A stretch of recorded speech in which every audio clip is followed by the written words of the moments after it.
One day in my meditation, I reached out to Spirit and God and angels, and I said I needed something, and I was willing to dedicate my skills toward God. And God responded and said, great, I want you to write this book for me. And I said, okay, what's the book? And it turned out to be a children's book about angels.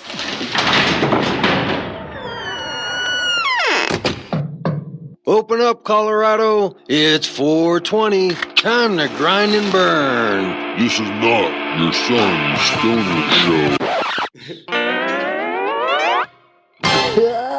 Hey, Cannapreneurs. Welcome. This week, it is your son's stoner show. So here's what we're doing this week. We're going to do an edible test where we're going to consume 150 milligrams of keef into a nice gummy little treat. And what are we going to do? Are we going to sit around and just stare at each other? No! I sat down with a complete stranger that I pulled off the street to come take some THC in high doses with me and then ask strange questions back and forth to each other. I found Aaron Stevens, a children's book author that I found randomly on Facebook, to come to my home and indulge in high doses of THC. Did I say that already?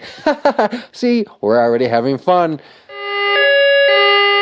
This is your final warning. This episode contains explicit language and heavy talk about drug use, and even the hint of active drug use.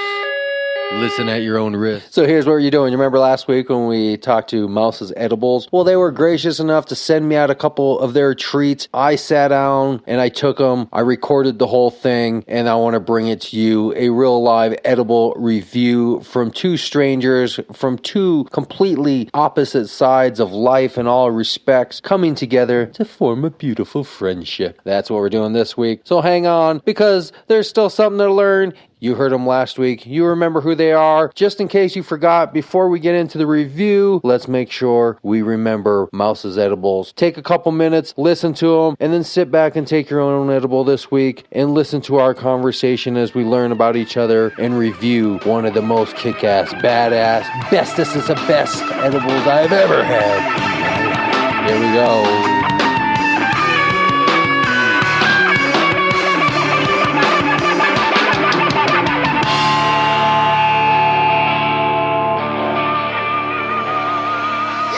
What kind of name is Clamper? That is a unique name. I'm in a men's club it's called Clampercitis. It's an honorable drinking society. The reason kind of the edible started, because I have Crohn's disease. I've been diagnosed for quite a long time, but the past 2 years has been pretty much hell. I've gone through, in the past 2 years, probably 8 surgeries, but in the past year, this past year has been 6 surgeries. I don't like taking all this medication, and it's medication like chemotherapy, but it's chemotherapy that, I will never, it's not something that you will come off. It's not like it's a cure. Like a cancer where chemotherapy will cure you. There's no cure for what I have right now, so this is why we want to use cannabis and, whether it be THC, CBDs, whatever, anything natural, and we use other things as well naturally. This is how we found the gummy recipe, basically, was looking for something to get into my system, but something healthy. A lot of the edibles that we found or talked about have a lot of sugars in them, which is really, for me specifically, not a healthy situation. So we looked up different ways of making edibles, and so basically with our edible company, we kind of do both. People who want kind of more the natural, no sugar kind of deal, and then we also do just the regular kind of edibles for people who want the actual real sugar and everything. It's pretty much we try and get all, if we can, local stuff. Right now, we're more behind the curtain as far as what we're selling, but we are totally legal as far as being able to grow and do that kind of stuff. It's hard in California. I know you guys in Colorado are dealing with it right now, but, it's really hard as far as a business. I have a personal business other than this, so I know how to run a business, but this is very hard. So right now, all of that is behind the curtain, but I really would like to figure out a different way of doing this. And I have a couple of different compounding medical things going on. But so for me, I believe it affects me. It's more of a healing the internal organs while I eat it. You have to wait at least a half hour. I smoke it for instant relief, but I eat it kind of for an all-day type of relief. We want to be able to help as many people as possible, and I think that is kind of the direction that our lives are going in right now. This is going to be our main. You know what I want to do is I want to check back in with you in about 90 days because I think this is exciting because it's kind of like witnessing the beginning of a real growth of something. So I think with all that's happening and happening so fast, if I can just check back in within 90 days, we're going to see drastic changes from this conversation to the conversation in 3 months from now. I agree. So I appreciate your time. Hey, thank you very much for being part of it. Thank you. Thank you very much.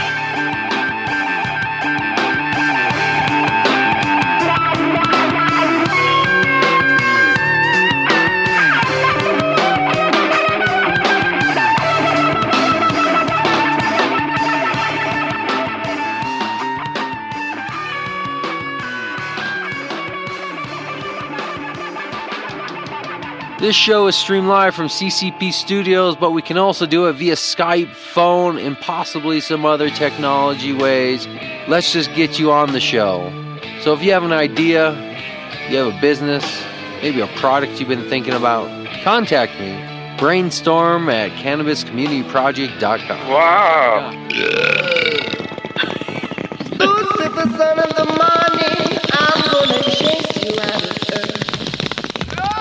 I don't pay taxes, don't need to, because everything is given to giveaway. You asked this prick big ass missing his kid.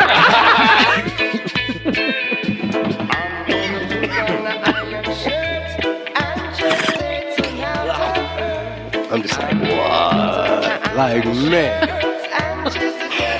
I love cannabis. Oh my God, I'm peeking! Have you ever been hypnotized before? Whoa, do you smell that skunk? Yeah. Kind of reminds me of smelling weed.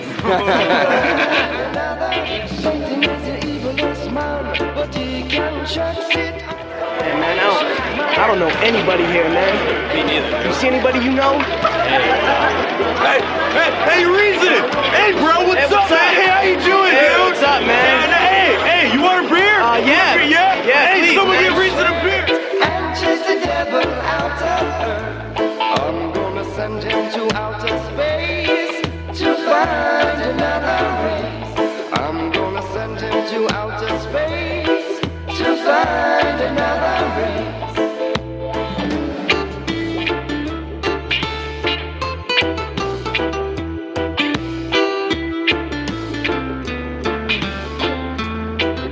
I'm gonna put on the iron shirt and chase Satan out of earth.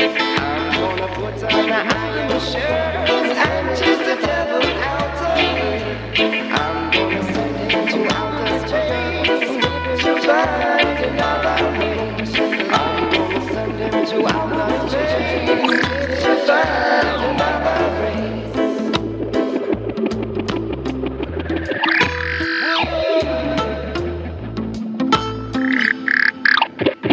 So what I figured we'd do is we just took the gummy edible. Mouse's Edible is actually the official name of Mouse is edible. of the Okay. company. So we just took the edible. We got a video of it, and that will be up online and on the website so people can see we actually took this edible. My plan was this. We don't want to just sit here and stare at each other waiting to, Right. see what happens.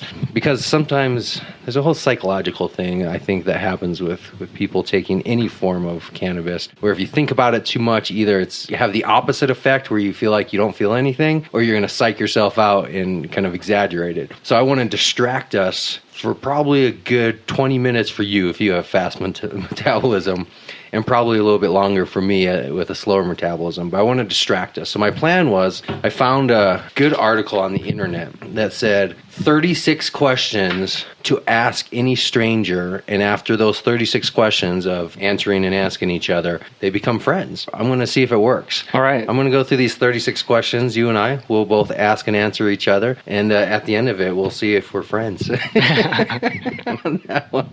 And then we'll get a good chance to then kind of dive into how we're feeling with this edible. Okay. Let's first establish: have you consumed any cannabis today already? I did early this morning. It was about 6 o'clock this morning, though. So 6 o'clock? Yeah, I usually get up around 4 to 5 every day. Why are you getting up around 4 to 5 every day? I just wake up every day at that time. You're a morning person? Yeah, I'm a morning person. I do a lot of meditation, and since I'm a writer, I do all my writing in the morning. Interesting.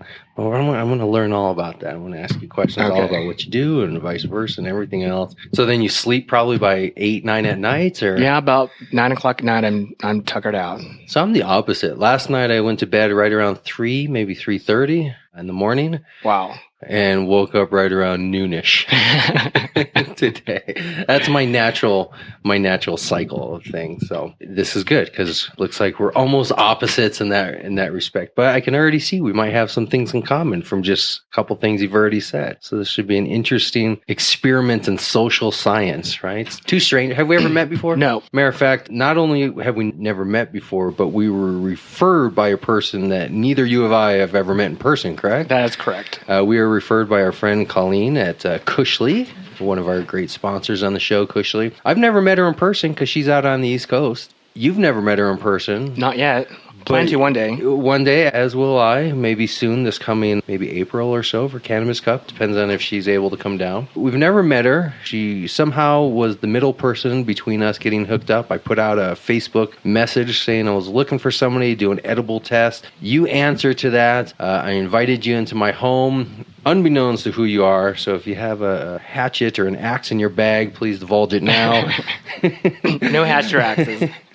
But this is truly a stranger review. So we're going to attempt to do two things. We're going to attempt to give an honest, straightforward review. Are you a connoisseur of cannabis? What is your background? I actually have a medical marijuana card. Okay. And I've had that for several years. So I have actually osteoarthritis in my neck. Okay. It's very painful, and I take it early in the morning to relieve that pain and let me live my day like regular people. What form do you normally consume in? Smoking, concentrates, edibles? Mostly smoking. Mostly smoking, flower. Right. Okay. So about the same for me. I would say 80% smoking flower, and then maybe 10 to 15% concentrates, and about 5% edibles along those lines. Today, I have not consumed anything. But as I just revealed, I just woke up a couple hours ago.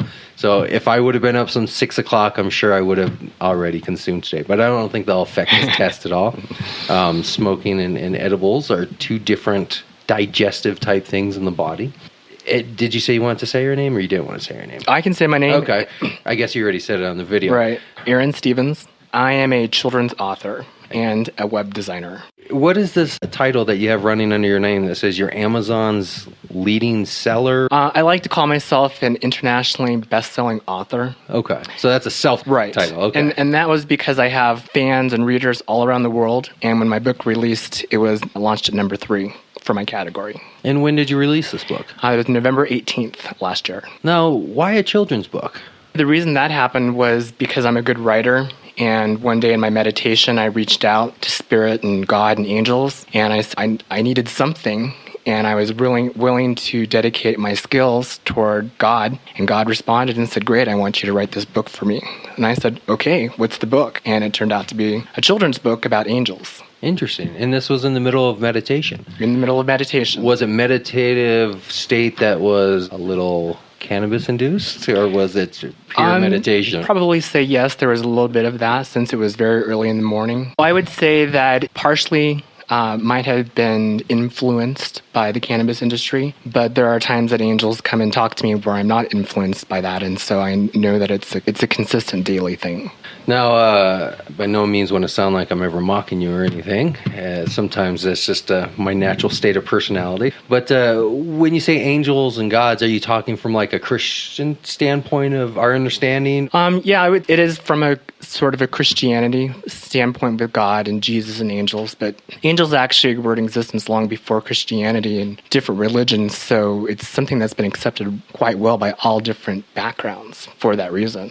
The basic belief is that the God is a God of love, and we respect all religions. So it's not so much you're going to go to hell or you're going to go to heaven, but God is spirit and is working through all of it. So where were you born? I was born in Vietnam. Oh, okay. And I take it then you moved here as a baby? Correct. Because your English sounds pretty native. So yes. That usually only happens when people come here as babies. Right. How old were you? I was 4 months of age. Oh, wow. Well, I was born during the middle of the Vietnam War. Okay. And my parents were killed man. I was... Say that. Yeah, it's too bad, but, life happens. And so I was an orphan. And I actually have a twin brother. And so he and I both were put into an orphanage, and then we were adopted by an army family. Wow. Yeah. That's a fascinating story. It's kind of cool because, all my life I think that my dead biological parents have been watching over me and helping me. So it's kind of reassuring to know that they and my guardian angels are always looking out. Wow. That's a powerful story. Which part of Vietnam? I was actually South Vietnam, and the small village that I lived in was called Vinh Long. You were obviously too young to know them.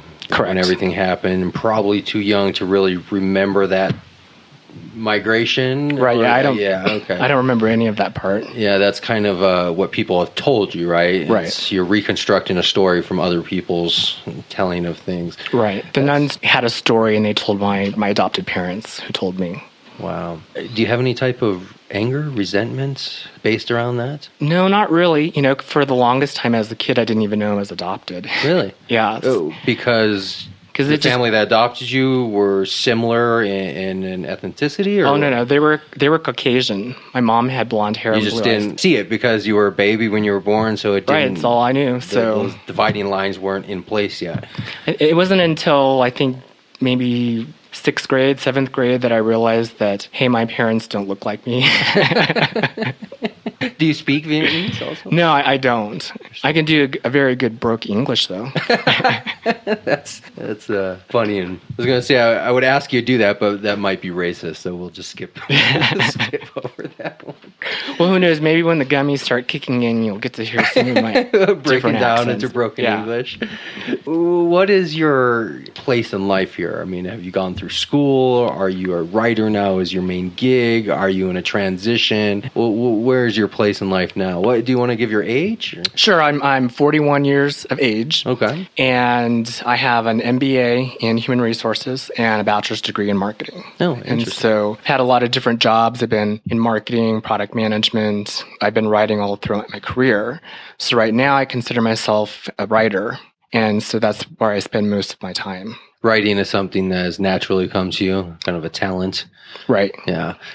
Again, almost the opposite for me. I'm a horrible writer. Have never been good at writing. I struggle to write, and it's just one of those things that I guess I wish I were better at, but it's cloudy for me. The whole construct of writing is difficult for me to understand. So that's good. We're coming from two separate sides of the world, literally. Right. Literally, I was born in Madison, Wisconsin, and down here in Colorado now.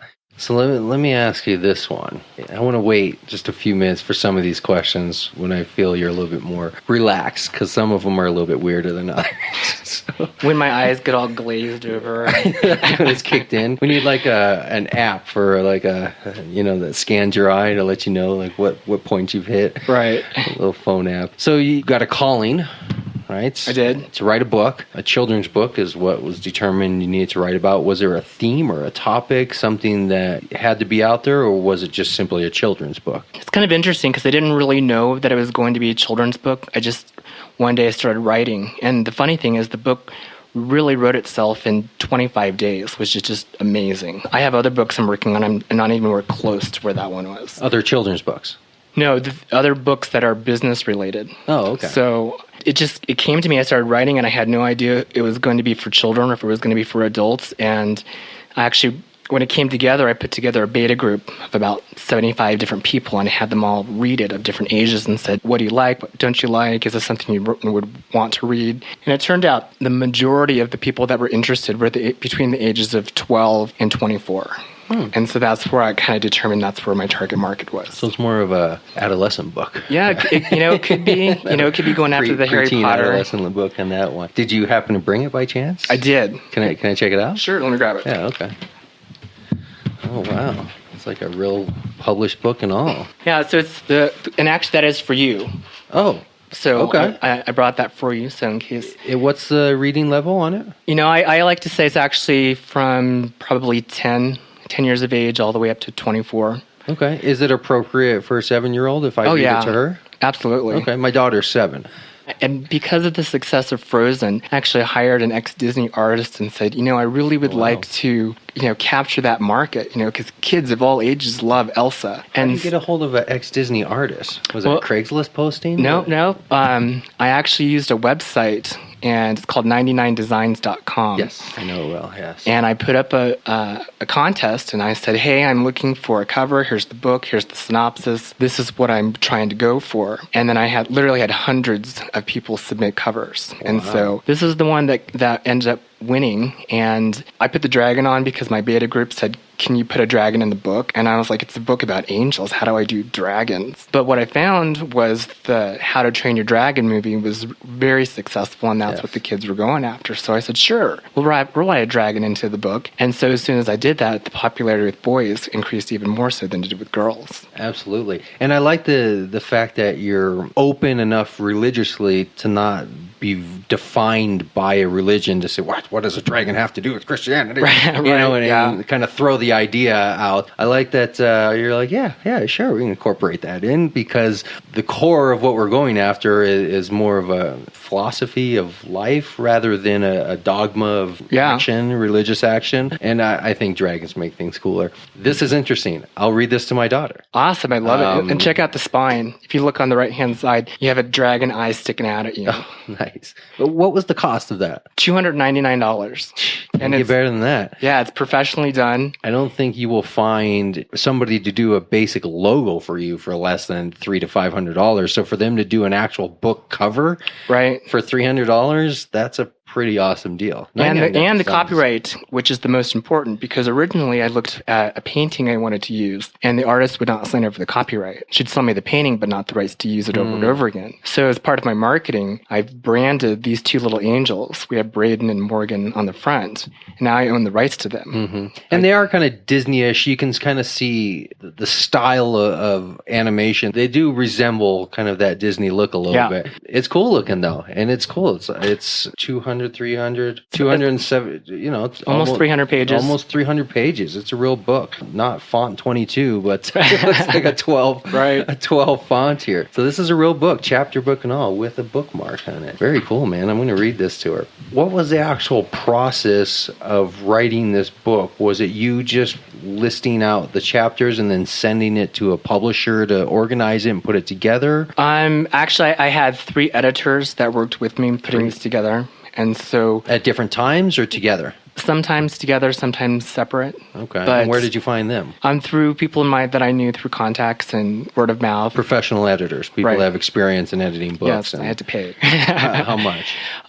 Usually you pay per page. Sometimes you pay per word. Wow. I think I got a really good deal. For an editor, you can easily pay up to $5,000 for the whole deal. Being a webmaster, I'm able to trade some services. Hey, I'll do this for you, you do that for me kind of thing.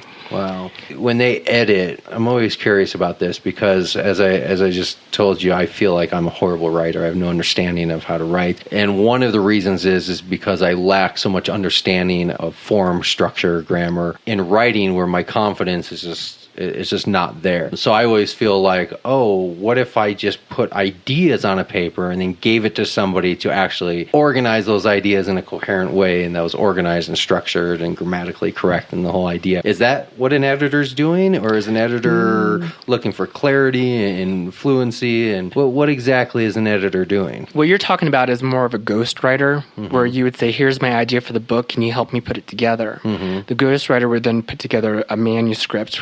From there, you would take it to your editor. One's going to check for grammar and punctuation and typos. You're going to have another one who's going to check for content. Did you develop all of your characters correctly? Did you, as I say, did you orphan a character? Right. The process of writing is not a sit down at 9 and you're done by 5. It takes months and months. So you could easily lose track of a storyline because you started it 3 months ago and now you're working on a different area of the book and you kind of forgot, oh yeah, I introduced so-and-so 3 months ago. Correct. Finish that up. So an editor kind of keeps the flow of things together, keeps ideas moving, keeps things fulfilled in that sense. Yeah, they do a lot of those things, and they make sure that it sounds good when it reads. So there's a lot of ways that you can write a sentence. Are you doing it the right way? Also, all different story types of telling techniques. Like Stephanie Meyer, for instance, who wrote the Twilight series, decided to do something different, and she changed the perspective of the character. So one minute she's talking from Bella, who's the hero of the story, and then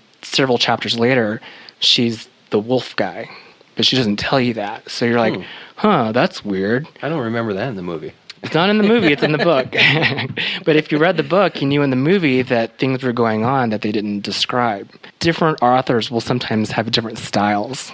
Interesting. So the movie is almost like the inside, or the book is the insider's guide. Right. And the movie is kind of just a peripheral, like, hey, here's kind of the basic, a couple pages from the actual story going on. So I guess that's why people get angry when they read books and then watch movies, right? Right. Well, and what a lot of authors do is they sign away their rights.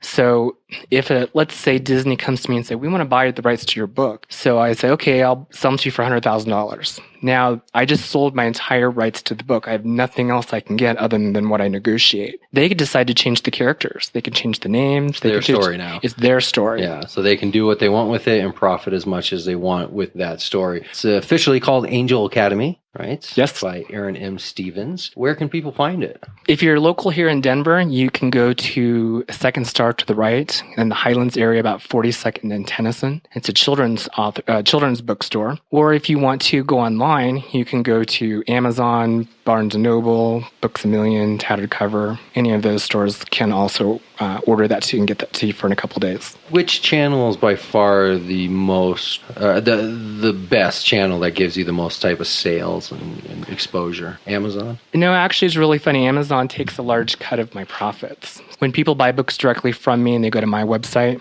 and then I make the most money. Okay. Is that where people are finding you the most? No, actually, they're finding me on their ebooks. I sell more ebooks than I do print books. But that's through Amazon, though, right? No, it's through Barnes & Noble Nook. Oh. There's also something called the Kobo, which is really popular in Eastern Europe. Okay. And then, of course, there's the Kindle, which is pretty popular. And then there's also iTunes. So if you have an iPad or an iPhone, you can also go online and get it there. And then I also am available through Google Store. As my brother says, everybody has Google, and they know what Google is. So you can just pull it up there as well. Well, definitely, if you're confused to where you get it, if they just Google Angel Academy book, I guess that or you could come just up, right? Yeah, or just go to Amazon. Angel Academy by Aaron Stevens, and you'll find me. Very cool. What was the overall time from inspiration to hard copy in hand? It took about 8 months. Yeah.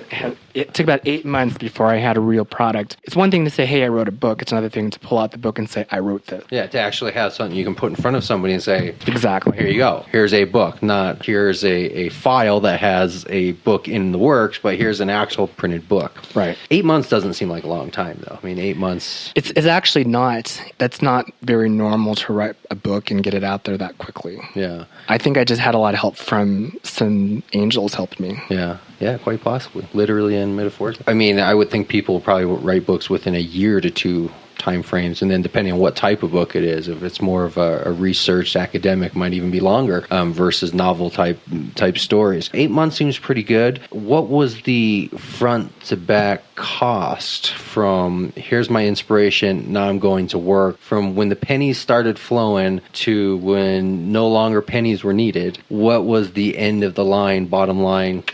Ching.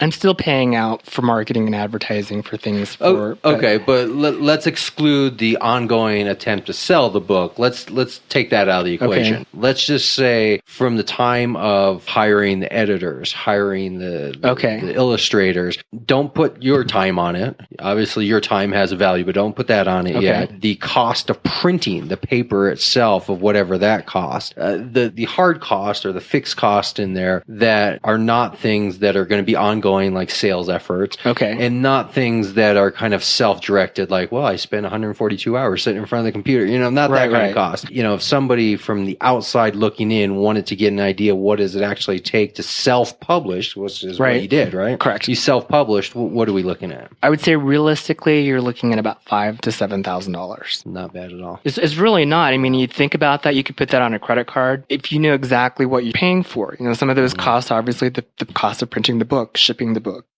things like that. But once you have it, then it's yours forever. Yeah. How many prints did you get out of that? With the first round, I only printed 2,500 books. Okay. Is this still on the first round? This is still the first round. Okay. Still have some left. Okay. So we're going through those 5, maybe a few more $1,000. How many hours did you put in those 8 months? Are we talking about 8 months of Monday through Friday, 9 to 5, weekends for a few hours? I would say realistically, it was about 2 to 3 hours a day. Okay. Is all I had to put into it. Every day. Every day. So, I mean, just 30 minutes here doing something. Right. Go do something else. What come about back. 20 hours a week or so? Yeah, about 20 hours a week. So a solid part-time job. It could be a part-time or even a full-time job, because I also send out press releases as well, which I think is really important. Like on a weekly basis? Or every few days, I would send out a press release to a local newspaper or radio station. That you were in the works of making the book, or once the book had been completed? When the book is completed, it's ready to go, but it hasn't officially launched yet. Okay. And how did you launch it? Did you have a party, an event? I did. I had the book launch party at Second Star to the Right Children's Bookstore. Okay. And did a little reading, some signings. And now, this is your first book, right? Yes.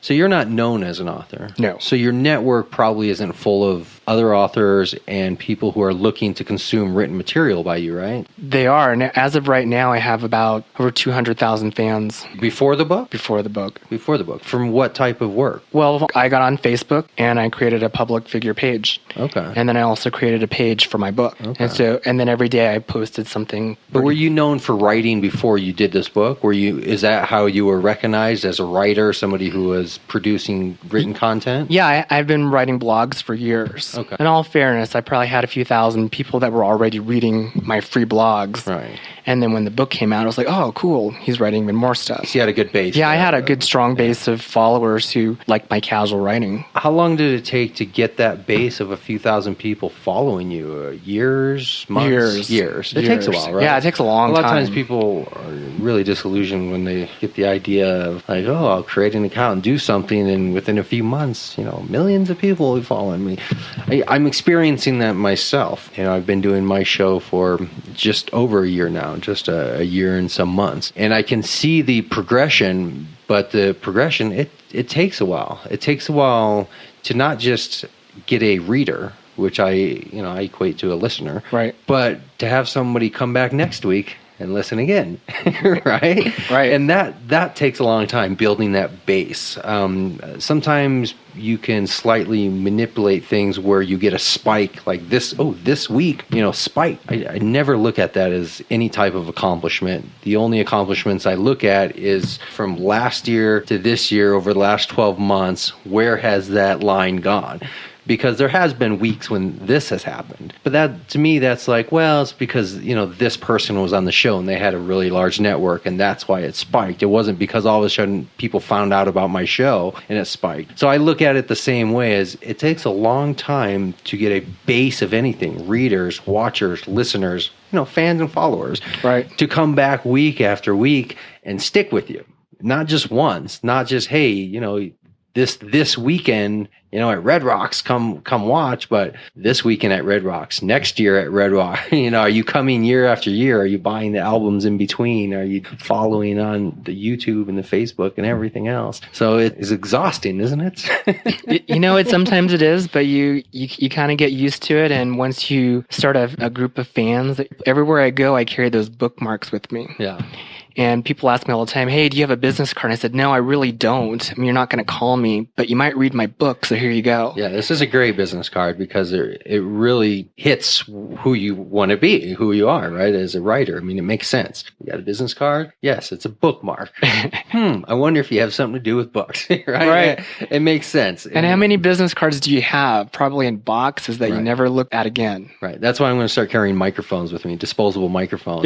When I meet people, I'll just give them microphones with my name on it. This is a great idea. Did you illustrate this or did you pay for this? Actually, that was all part of the cost of the design of the cover. Package deal, $300 for front, back, and bookmark. I don't think you can get much better than that. And they're great advertising because every time somebody opens up a book, they're looking at my advertising. Yeah. And not even that book, because I passed these bookmarks out months and months before the book came out. Right. I went around to the Boulder Pearl Street Mall with a big bag that said free bookmark, local author. And I would just hand them out, and people were like, hey, what's that guy handing out? Bookmarked left and right. Yeah. So what is the overall marketing strategy here? Is it just a lot of meet and greets and a lot of... There are a lot of meet and greets. Part of it is branding yourself, letting people know that, hey, I'm a local author. Through what channels are you doing this? Through social media channels? Social media. I'm very active at my church. Okay. I go to a lot of networking events. Even when I go out, the... Writer type networking events or what type of networking events? You can go to the St. Patrick's Day Parade.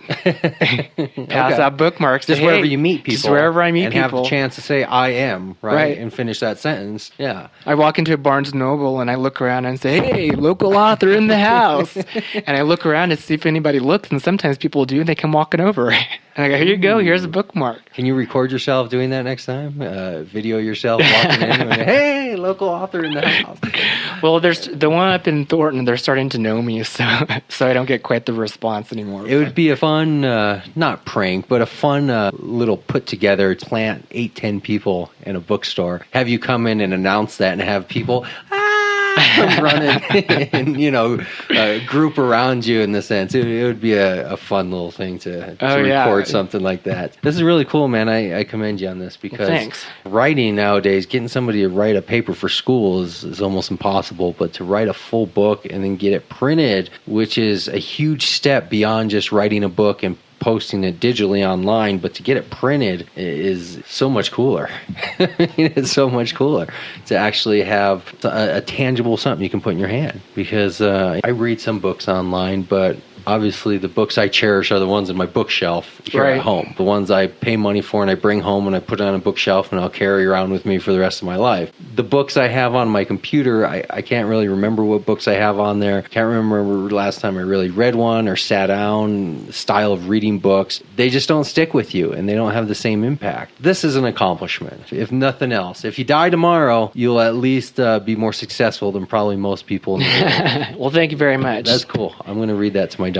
I think she'll like that. Yeah, that's awesome, man. What's next? Well, right now I'm working on a book called The HR Job Guide. I used to be a college professor. And teaching what? Human resources. Okay. And so that's what my MBA is in. So I help college graduates right before they're going to graduate. Yeah. And I would say, these are the things you need to know. Like getting resumes ready. This is how you're going to dress, this is how you're going to talk, everything even down to the interview. And so I did that for about 10 years, and I really liked it, and I helped thousands of people find good jobs, and it's been a hard market for the last 10 years. Not easy. And so just recently, my grandma passed away, and so I met with my whole family, and I have a pretty big extended family. So they were all there, and I said, I should write a book to help them out. It even comes down to how do you negotiate your salary? A lot of people don't even know that you can ask for more. Hey, we'll offer you $24,000. My favorite line is that the best you can do? Yeah. Chances are they can do better, but people don't know that. So just, little things like that. I want to write Especially if it's only $24,000. Right. Right, exactly. So, I just want to be able to help people better their lives. And I think that's a really good way to do it. So my goal is to have that book out by the end of the year. Nice. I should have you connect with our friend of the show, Scott Afable, who's an HR consultant, who's part of our community, part of our show here. And he's specifically working with cannabis industries here in Colorado, specifically on HR issues with employees, employment, compensation, retention, the whole deal. I should introduce you to him. Sure. So you have another Absolutely. connection with similar-minded people. HR is one of those things that's definitely necessary. I mean, before I pursued this type of path in my life, I was very much into that side of the world. I worked for corporations, and I worked in banks, and I worked in, I guess, a more traditional, classical sense of wearing shirt and ties and going and doing interviews and sitting through meetings and, very structured corporate environments. Been there, don't like it personally, not anymore. Now that I've discovered this side of pursuing life, kind of where you're headed also, and the kind of the self-employment, the self-directed path, I don't ever want to go back to that part of life. Right. That seems like hell to me now. I agree with you 100% there. Regardless of that, the work of understanding what you're talking about, negotiation, appearance, and I guess etiquette. Oh, yeah. In a certain sense, it doesn't matter whether you're self-employed or not. Those type of things are very essential in the HR sense of if you're making money from something you do, it's a business. Therefore, there should be some type of structure in place regarding anything you do in that business. So, I mean, what you're doing could definitely be applied to both sides, the entrepreneurial side and the more traditional corporate side of things. Absolutely. So are you 100% self-employed, or do you have another gig somewhere? No, actually, I have another gig. I'm the director of web design for a marketing firm. Okay. And I do websites primarily in the restaurant industry. Ah. So just so you know, this is kind of a secret, but there's a new lobster restaurant. Should I beep it out? No, you can put it on there because I won't tell you what it is, but there's going to be a new lobster restaurant coming to the Denver metro area. Ooh, blue lobster? Yellow lobster? I don't know what kind it is, but I've been working on their website, and they're going to have a restaurant. Obviously to compete with Red Lobster, right? Oh, yeah. Okay. And then they're going to do wholesaling, and they're also going to have a catering truck. Ooh. And so, I mean, Red Lobster, if you wanted a lobster, I guess that's one of the places that you could go. But, I mean, Denver's big enough that it could definitely support another restaurant to go to. So, did you go to school for web design? I'm all self-taught back in the 90s. Like, you know how to code, or you know how to just design sites using management systems? I actually did HTML hard coding. Okay. All the little brackets and slashes, and hated it. Horrible. But you really have to know it, so that way when you're looking at the code later, you know that you're missing a bracket or a slash, because that can mess up your whole website. So let's say somebody's wanting to be an author like you, like self-published, they're going to max out their credit card, and as part of their overall matrix of things here, they want to build a website. There's a lot of WordPresses, all the other similar management system sites that are cheap, if not free, fairly easy to use. What is the real advantage, unless you're a big corporation with money? Do you think a single entrepreneur or anybody needs to actually go out and find somebody who's going to code a site, or should they just jump on a WordPress? It's really funny you should say that, because all of my sites now are WordPress. So I've converted them over. I didn't want to, but the whole world was switching over to WordPress, and I was feeling left out. Like you wanted to know what all these people are. Yeah, I'm like, what is this? And, it's not real easy, but, I dived into it and taught myself and read tons of books. Right. And it's a fine line. You have your eye of design, and then you have your programming part of it. Right. And you have to kind of meld those together. Yeah. And that's really the way I look at it, is I would rather somebody have a good eye for design than I can find somebody who has the technical skill of making it happen. Or to, vice versa. You have your technical guy, but neither one of you have a real artistic sense or eye for design. And then you're kind of stuck, because then what are you going to do? Well, you're going to use all that technical skill to start experimenting. Well, experimentation is probably not the best thing to do when you're dealing with somebody's business or, somebody's future. Even though technically you have the skills to make it happen. Well, hey, I can do this. Let's make this happen, and let's make this happen. And then you start seeing websites with all sorts of crazy things going on and everything else.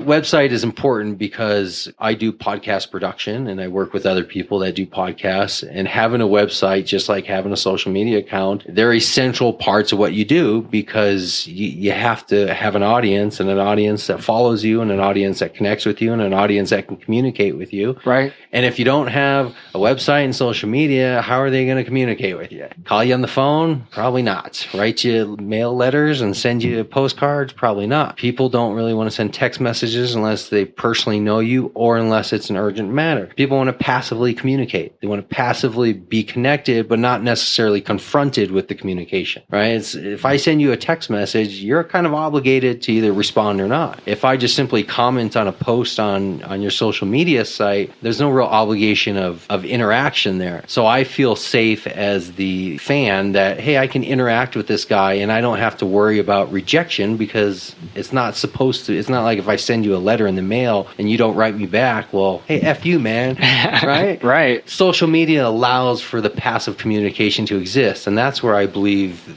that base that we were talking about earlier, fans, comes from, is people who are just passively always there, but not necessarily directly interacting with you. They're just there all the time. You know, they see the stuff you're posting. Every now and then they like it. You post something, and every now and then they like you. And you're just kind of passively there, and you get to know each other through a casual relationship rather than something more direct, like coming to somebody's house and turning on a microphone and sitting in front of them, right? You can't do that with every single person in your community. So you got to have a way to passively communicate. Websites and social media. You got one of the skills already for one of the better parts of marketing.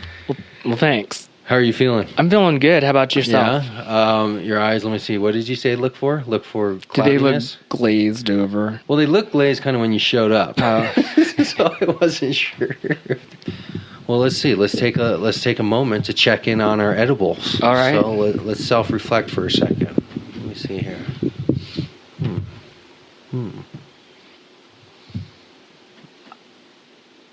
I think I definitely feel something is in my body.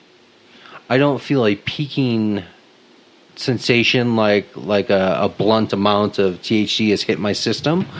I can definitely feel the feeling of highness because I wasn't high before you came in, and I can feel now that I am slightly.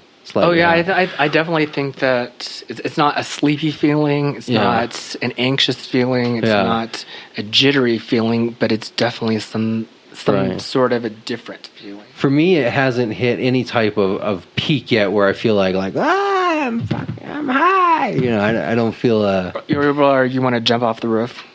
If only I wasn't on the first floor. Oh, that's right. Wait, we should time it though. What time is it? When did we start? It was about 2:30, I think, and it's about 3:30 now, so an hour later.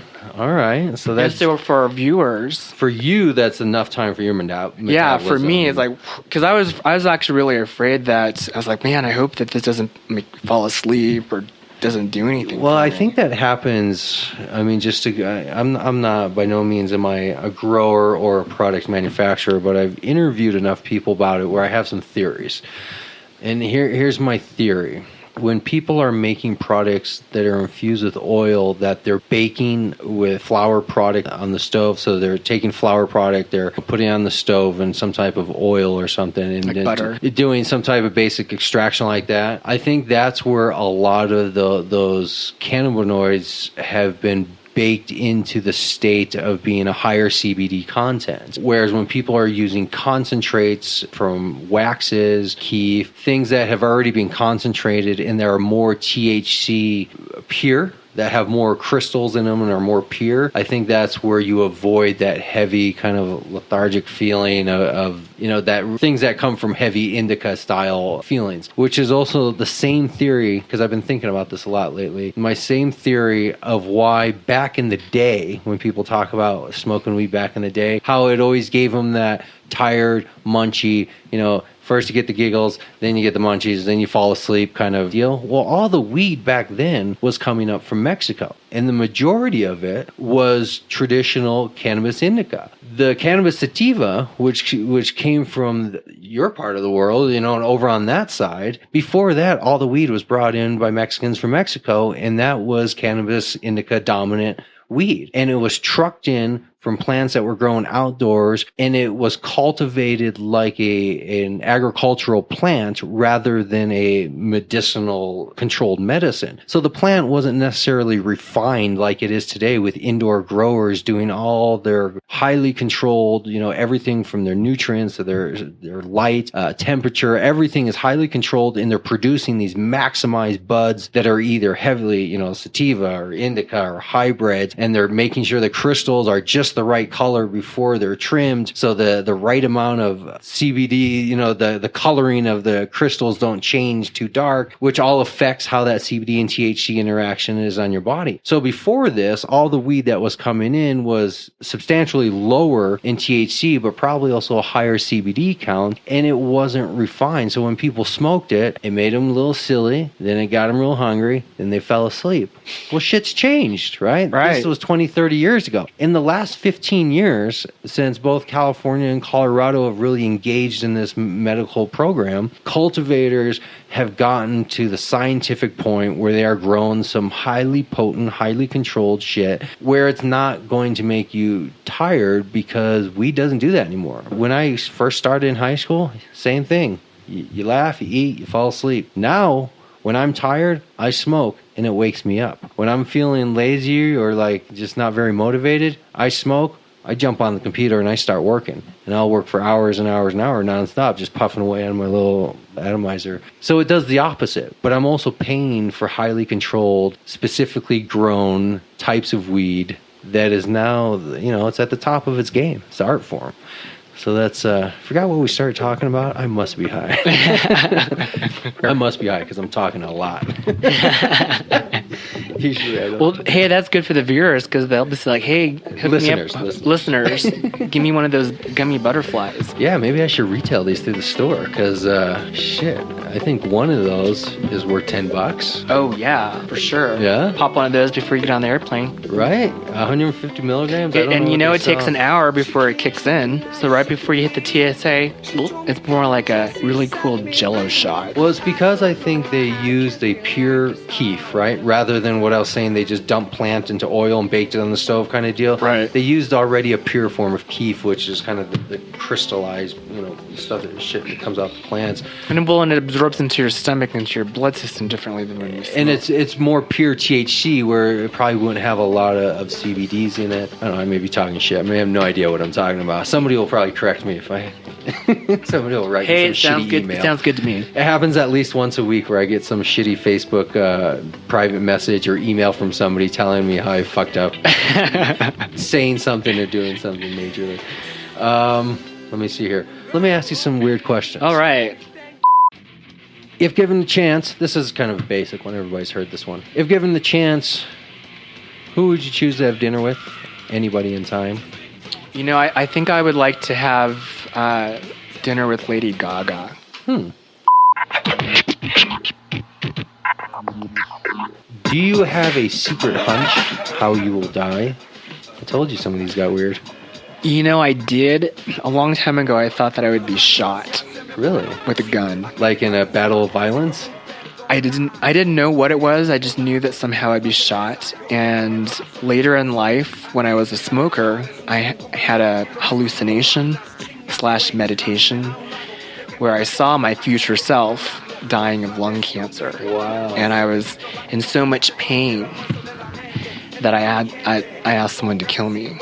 And that's how. And so that was my vision. And so obviously I didn't want to die by a bullet, especially because the pain was so bad. So I stopped smoking. What is a typical day like for you? I wake up really, really early in the morning, like 4 o'clock in the morning, 3 o'clock, 4 o'clock. And then by 5 o'clock I'm up. I go into meditation. And then I check email, I build websites, I do some writing. And all in the morning? All in the morning. And usually by 8 o'clock I'm done. Wow. So you do all that and then you spend the rest of the day getting high, or what?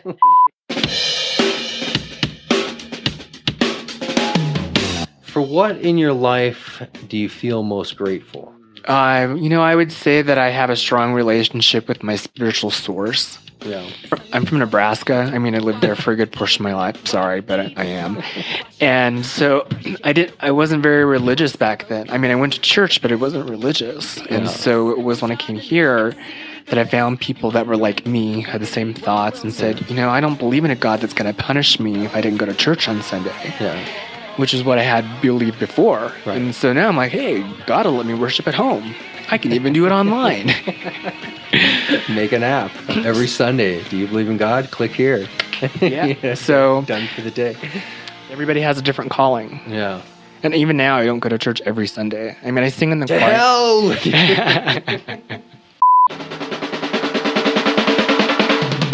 What do you value most in friendship? I would say trust probably is pretty important. Well, I mean, trust in more than just a tangible way. Trust in the sense of somebody that you know is going to be there for you and support you and never have any intention of doing you wrong. And that sense of trust. Absolutely. Complete this sentence. I wish I had someone with whom I could share... How about, I wish I had someone I could share more weed with. Like more smoking partners? Yeah, I wish I had more people that were open to the thought of cannabis being a drug and instead being a right. Like, do you feel like the world is going to look at you negatively if you reveal to them that you consume cannabis? Yeah, it's for being a children's author, you have to be real careful what you say. And so... Why not a children's book about weed? It seems like the perfect 1, 2, 3... Well, there's actually going to be 20 books in the series. In the Angel Academy series? Yeah. So you're going all out. You're going for Harry Potter style. More, because Harry Potter was only 7 books. Oh, so you're actually saying she was a pussy in the sense that she should have kept going. I mean, she was like, I'm tired of writing. I'm going to end it. And I'm like, well, it's only $1 billion. I mean, yeah. So, I mean, the weight of the money was probably too much.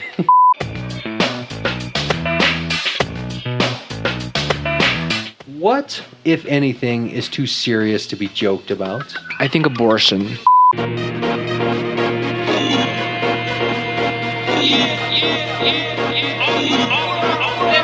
How are you feeling now? I'm feeling fine. How are you feeling? Yeah. You're very talkative. Yes. And you're getting less talkative. Does that mean I'm talking too much? No. Another wacky question. All right, Harry. Let's do a lighter one. Would you like to be famous, well-known, world-renowned as one of the best in your industry? Yes. If so, what if you could be world-renowned as the best, but not actually make any money, or be unknown, but in the top 0.01% of income earners? I would like to choose option A, please. And that's my final answer. So you rather would be known but not actually make any money. Right. There's a fame aspect here. Right. Would you like to be famous? Absolutely. What about that is intriguing? Well, I think there's a certain coolness of being able to say, hey, I'd like to go to the Oscars. I'm going to pick up the phone and say, hey, it's Aaron. I want to go to the Oscars, and I don't want to be in the balcony. What would you like to be famous for, as an author? Actually, my goal is I hope that Angel Academy will one day be made into a movie. Ah, so you want to be known for the creator of the series. Right, because it would be better than the movies, a TV series, because those can go on for 5-10 years. A movie's a one-time hit. Well, I think it will start off as a movie, and the movie will be so successful that they'll say we have to do the TV show. Like a Parker Lewis type thing, or yeah, any Buffy Vampire Slayer. It could be stuff. something. There's a lot of, and if it was animated. Right? Even better. Because that can live on forever. Right, because, your characters don't age. There you go. So, yeah. If that happens, can I do one of the voiceovers? Sure, absolutely. I like doing voiceover stuff. And I could create like a little character voice. Yeah, there's in the book, there's a ton of characters, so you can think of maybe which one you'd want to be the voice for. Excellent. I'm going to hold you to that. That's a verbal contract. Recorded right here. Saturday. Voice talent. Yeah. If you were able to live to the age of 90, but you could only retain one of these two things, either retain your mind, Like, you don't get Alzheimer's, you don't get craziness, you remember all your memories, that kind of stuff. But you completely lose your body where you're almost in a wheelchair, Stephen Hawking style. Or you have the body of a 30-year-old until you're 90, but you're just dumb as fuck and you don't really have the ability to remember anything. You can't really communicate with people. You don't have the real consciousness of anybody that can understand and enjoy life, to really enjoy the fruits of living to be 90 would be. Wow. I guess I would choose the first one. Your mind. Yes. But be almost immobile physically. But that would be okay. Yeah. As long as I could still talk. I could like talk into a microphone and move my wheelchair. All right. I mean, that's even a little more and than little Stephen Hawking voice dictation so they could continue writing my books. That's true. And with the advancement of technology, who knows? Right. I mean, I could just, I have to just see like RoboCop, just be a big brain. There you go. They already have exoskeletons. That's right. And all you would need now is an exoskeleton that just downloads your program of how your physical movement, how you used to move and everything. I think I'd like to rather be in a RoboCop body. Where you're kind of stiff-armed walking around? But wouldn't you... where I'm like 6 tons when I walk into a building. But what if the exoskeleton was truly invisible, right? Like it was an exoskeleton shirt and pair of pants, right? Oh, now we're getting into total sci-fi. Yeah. And what if that exoskeleton could be programmed where you're like, hey, I want to move like Michael Jackson, and you type it, you do a little knob on your pants, and all of a sudden it controls your legs where you can do some moonwalking and some cool. Splitting. I do that. Right? Yeah. And then, I want to be Bruce Lee. Click, and all of a sudden you're doing kicks and punches faster than bees and butterflies.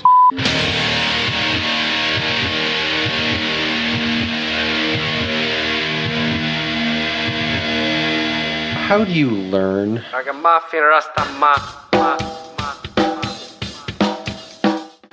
I learn very easily by watching. So, I can cook anything because I've watched thousands of hours on the cooking channel. So you need to, or you have the ability to see something happening and then you can replicate it. Right. Whereas when you read something, maybe it's a little... No, I read super fast too. But I can, if I have like a semi-photograph, like 1,000 words a minute. Yeah, it's pretty fast. What is that in pages? How many pages would that be? How many words are in this book? There's about 40,000 words in that book, 40 to 50,000. So you could. What's the math? 1,000 and 40,000 is what percent? I can't do math. What? What do you mean? But I can read super fast, and if I slow down, it's like I'm memorizing it. So really, so you have a really defined memory. Oh yeah. Wow, I wish I had that. Like I can read through books like I could read through that book in less than an hour. Whoa. Really? Yeah, really. 300 pages? Holy shit, I would be down in books left and right. You know how long it would take me to read this? Maybe all week. Maybe not all week, but at least a few days. I'm such a slow reader. What's your technique? Do you drag the finger? No, my eyes just move really fast. When I was a kid, you can take the chunks of words and process it really quick. That's how they say reading and speed is that your eyes take the chunks of the words and then process it. And people who try to read word for word read so slow is because the mind is literally dragging behind. Is that it needs to chunk, and the bigger chunks you can take, the faster you can read. So you have the ability to take bigger and bigger chunks of words and piece them together and process them. Whereas I'm like dragging my finger word for word, trying to connect the dots. And if you think about it, it works the same way with speaking. If we speak really fast and put a whole bunch of words in there together, you can somehow understand what's going on. But when you slow everything down, you forget what we're talking about. I'm the Micro Machine guy. What did you learn from this review, this session here? Did you learn never respond to strangers on Facebook? What is your overall takeaway from I would say process today? I would say today was it was a lot of fun. Yeah? Yeah. What should we officially rate and say about Mouse Edibles butterfly gummy treats? I would say that they're very good. Yeah. If you were to give it on a scale of 1 to 10, right now I'd probably say about an 8 or a 9. Wow. Only because I don't know how long it's going to last. Right. But you're saying it's up there. Yeah, it's really you're feeling it. Yeah. Well, as we talked about, you're at the beginning, you're 140 pounds. I'm 240. Maybe 250. But I'll lose it. No. Metabolism. Yeah, you got fast metabolism. I got a slow metabolism. How would you rate it? I would say right now where I'm at, I would probably agree. It's probably a 9. It's probably a 9. The reason why I would say not 10 is because I've taken where it peaked to the point where you were really high. Like kind of standing in the corner mumbling to yourself kind of high. Catatonic. Well, I mean, sometimes, but still as we mentioned earlier, not to sleep. Kind of, like it didn't put you to sleep, but it just kind of made you like really like being 12 years old and taking a bong hit for the first time where you like get really high kind of deal. But that's with large doses. I would say for this one treat, that is priced at $10, as she said. 150 milligrams of keef. I feel a very clean, pure high right now. Definitely feel as if I smoked 3 or 4 dab hits or 3 or 4 bowls of some good flower. Again, we don't know how long it's going to last, but it has been almost 2 hours. Yeah, almost 2 hours, which I'd say that in itself is enough to say 2 hours is a pretty good. I mean, for an edible, we would be looking at what, 4 to 6 hours? Yeah. 2 hours in at this point, I would say it would be safe to say it would be at least 3 to 4 that it would go. I even if this is the peak right now, it would be another hour or two before you really felt like you were. And if you're out of state, I would say only half. Oh, yeah. This is the problem with gummy type stuff is they're usually small. These were big, which is good because it'll give you a good measurement. Because when you're dealing with tiny gummies, you take a handful and you start popping them in your mouth, a little harder to realize what's going on. This was a big thing. So 150 cut in half, 75, cut it in 4s, 35-ish, 35, 36, 37-ish. So 37 milligrams. So if you're a type of person that normally would do, somewhere between 20 and 50 and be good, take a quarter of it. Looking for a little more adventure, take half of it. If you're a little bit bigger with tolerance, I'd say the full deal would be all right. It's not going to make you feel overboard or you're not going to feel awkward or uncomfortable or anything else. I don't feel any type of anxiety or suicidal. No, definitely not. I don't want to kill myself. Well, I didn't until you said something, but now. This has been fun. This has been almost an hour and 40 minutes, so I think that was enough. Did the questions work? Do you feel like we're friends now? Yeah, absolutely. They were a little interesting. Yeah. But a little interesting, or some of them got a little like they were less than interesting. No, well, they were definitely interesting. I think they're good for our listeners to say. Would these be appropriate questions to ask other strangers? Sure. Yes, I think after they ate a gummy, I think I might hold on to them then and use them to weave into my normal interviews and conversations. Or if you ever interview other people for cannabis-related stuff. Absolutely, this will be a good test. Maybe I'll do a monthly show for anybody that wants to send me some type of product. I'll review it and I'll use the same format. I got basically 50 questions here. By the time you get through 50 questions, that could be a good hour, if not 2. Oh, yeah. More, depending. Enough time to review any good type of edible. Hey, I'm open. Anybody wants to send me some edibles or concentrates, waxes, flowers, buds, contact me. I'll give you my address. So where can listeners get some of these gummies if they want some of themselves? Well, that we'll have to figure out because the company is currently in southern San Diego, which means there's issues with mailing out of state.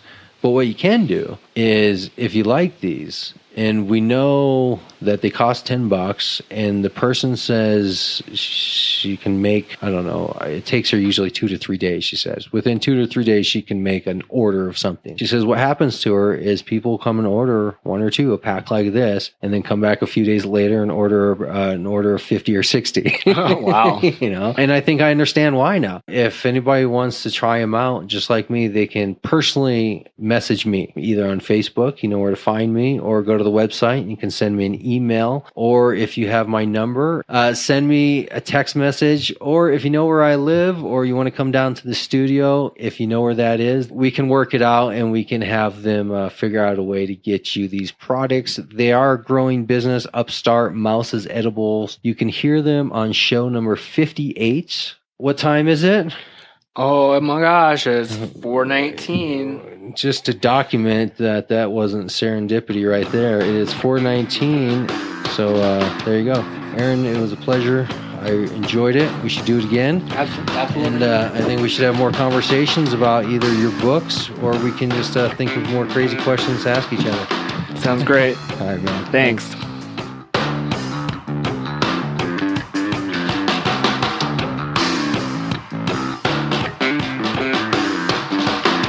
Thanks for listening to this week's show. Make sure to come back next week. We're going to have more guests lined up, speaking with dispensary owners, growers, business owners. Make sure to follow us on all of the social media, Facebook, Google+. You can listen to our shows live from the website or your preferred listening platform. Find us on iTunes, Stitcher, SoundCloud, Spreaker, even YouTube, all under the same name, CannabisCommunityProject.com. We'll see you next week. Come on!